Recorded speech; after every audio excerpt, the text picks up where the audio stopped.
আমরা জীবনে এক একটা অধ্যায় পার করে আসি। একটা সময় ছিল যখন আমরা জীবনের জটিলতা বুঝতাম না, সরলতায় বেঁচে থাকতাম। হৃদয়ের গভীর থেকে বিশ্বাস করতাম যে পৃথিবীতে কেউ আমাকে ঠকাবে না। কিন্তু সময়ের সাথে সাথে বুঝলাম সেই সরলতা আর বিশ্বাসের পৃথিবীটা কেবল কল্পনাতেই ছিল।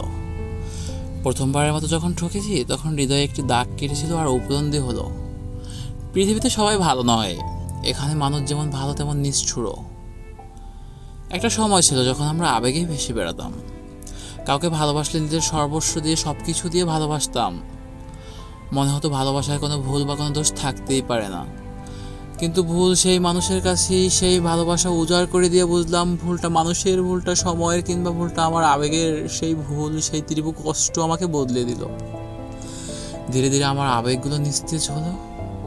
নিজেকে শেখালাম পৃথিবীটা আসলে নরম মানুষের জন্য নয়। জীবনে প্রতিটি ধাক্কায়, প্রতিটি ব্যর্থতায় মনে হলো নিজের এক একটা অংশ পিছনে রেখে আসছে। আজ আর আবেগের মতো উজাড় করে হাসতে পারি না, ভালোবাসতে পারি না। প্রাণ খোলা সেই হাসিটাও হারিয়ে গেছে কোথায়।